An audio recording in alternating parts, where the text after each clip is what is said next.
Hi everyone. Hi. You're going to be well sick of us because we're back for 2 days in a row. But we did another thread today and Gallagher Shots asked us just to talk through it again. And we thought we'd do it on video so that you could see our cans. Cool, okay. So this one's on the fit and proper persons test.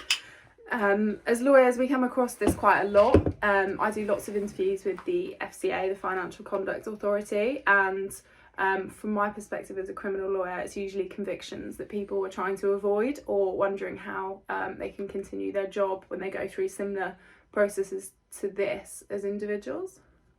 I just do normal crime, so I deal with it a lot less. Okay, cool. So yeah, same caveats apply. All of this information is public knowledge, isn't it? Yeah. But sorry if it's wrong, but we think it's right. I'd say we're more confident on this than we are on the stuff about the new loan. Yeah. So I think the press released the information, the paperwork was lodged this morning. And essentially, when you think about this initially, you think it's to do with people actually being proper people. But especially after writing this thread, it's more obvious really than ever that it's just about the money. So what they're interested in more than anything is, and we said this in the thread yesterday, what are they actually going to do with the club? Because it's all well and good saying, yes, we're going to buy the club for 300 million, but what the Premier League want to know is, so what's your business plan for the next 3 years? And part of it, and we'll get onto it as we go through the process, is putting in a business plan to say, this is what we're going to do with the club for the next 3 years. And who do you think will have drafted the business plan?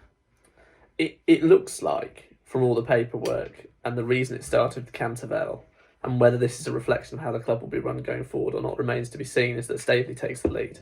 So Staveley and her lawyers, maybe with the assistance of the Rubin brothers, will have drafted this document, this business plan, and then that will get submitted to the FA, and there will be a meeting between all of them to discuss what they're going to do with Newcastle, what they're going to do with the club, and what they're going to do with the ground and the area. Well, that makes sense. And obviously I think people are worried about Mike Ashley retaining any level of control as well. So hopefully that business plan will say that he has to give it up pretty much. And get rid of the Sports Direct signs. Yeah, hopefully. And then on the thread we talked about who exactly is actually going to be tested as a fit and proper person. And Rhys has used the term which is from the regulations, which says it's an officer, but basically anyone who's going to be involved in the club financially. So the regulations, some of them are still out of date, so some of them say 30%. The general rule now is if you're going to have ownership of 10% of a company, in this case the club, either directly or indirectly, so everyone in the background, including our own, will be caught by it, they have to have their identity made public. And then those bigger shareholders will be the subject of checks by the FA. Yeah, that makes sense. And Staveley and the Rubin brothers both have pretty established businesses in the UK, so presumably they're pretty low risk. So the Rubin brothers own a lot of property in London, like the Millbank Tower, and they made their money basically through metal investments in between the UK and the US, a lot of copper and tin in America. And so, as Shell says, they're both well established. What people are concerned with is what we've called the Saudi factor. Yeah, and obviously in my job, now that I'm more desk-based and less exciting law, we draft a lot of anti-bribery and corruption policies for companies, and there is a map of high-risk countries and jurisdictions to do business with. Obviously Saudi Arabia is on that. How do you think that will affect it? So that it complicates things, and Sky came out at lunchtime and said just because it's the Saudi involvement, it won't hold up the fit and proper person test. The bottom line is if they're all above board and everything's legal, then it won't be a problem. If you think back to 2007, Man City were purchased, not the takeover by who they're owned by at the minute, by the Dubai conglomerate from the Middle East, but actually when they were bought by the Chinese ex-president type who'd been ousted as a result of human rights breaches, investments into fraud, and that didn't stop it because of this focus on law. So, for example, as we've said in the thread, Carson Young was a 15% shareholder in Birmingham City, He's convicted of money laundering. He's sent to prison. Not a problem for the FA and the Premier League. Yeah, I mean, I think from my point of view as a lawyer, I would, if I were a corporate lawyer rather than a criminal one, I would be advising the clients in advance of doing this what they're going to be expected to go through in terms of like the loopholes and what they'd be expected to provide in terms of accounts and transparency. So our hope is kind of that the Saudis are prepared for the level of transparency that they're going to need to work with the FA. And also, like, as you've said, they've let lots of people pass the test in the past who have been a bit sceptical. And let's face it, like, the FA does want the money. Like, they obviously want the cash. Yeah. And they realise that there's only a certain type of business person, one that's working in the oil business, that's going to be able to afford, a club like NUFC. There's inevitably... Sorry, that noise was me breaking the chair, which bodes well for how much I've eaten during lockdown. Lockdown's had some differing effects on all of us. Anyway. It was Shinawatra who bought Man City in 2007 and then sold it, I think, to Sheikh Mansour in 2008. The issue is going to be, as Shell says, where's the money coming from? What's it going to be spent on? Because it doesn't look like, with the exception of Jamie Rubin, who'll have to step down from the QPR board, it doesn't look like anyone's going to fail, certainly at the initial hurdle, as to are you a fit and proper person? Do you have any convictions? Are you banned by any authorities? Because on the face of it, that just isn't an issue. And if Jamie Rubin steps down from QPR in the next couple of days, should we take that as a positive sign? Absolutely. Yeah.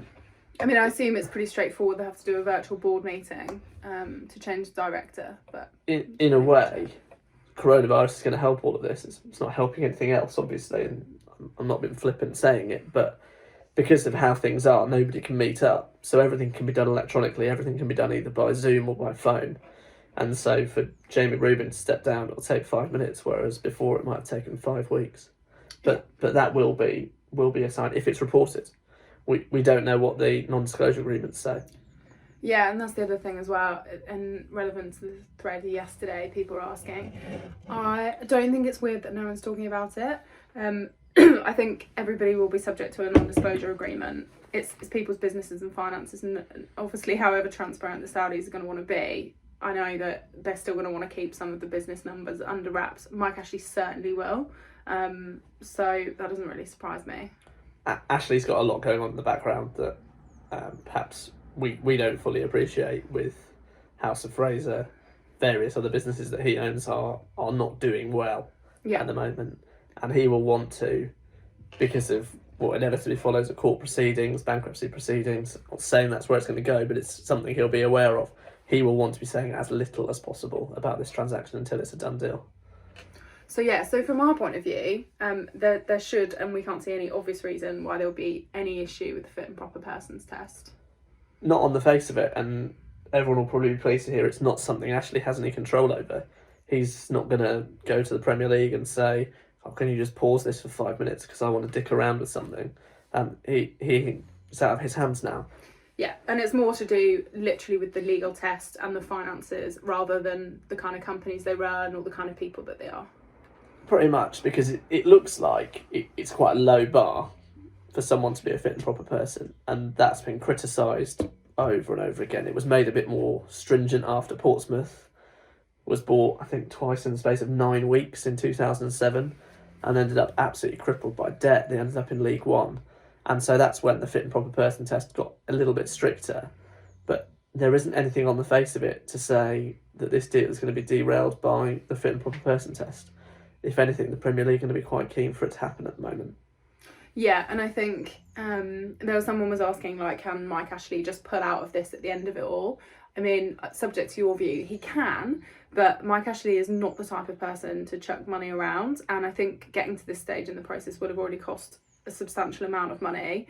I think we're all a bit sceptical of him being a massive bullshitter, but I think he does want to sell the club. I think this is his best opportunity to sell the club, and I would be quite surprised if he was the sort of person that went to this length and then pulled out.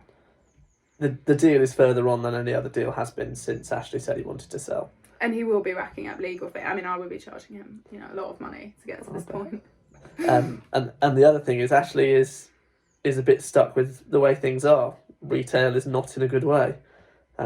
I had to go to court yesterday and walk past Sports Direct on Oxford Street, and it is far from open. Yeah.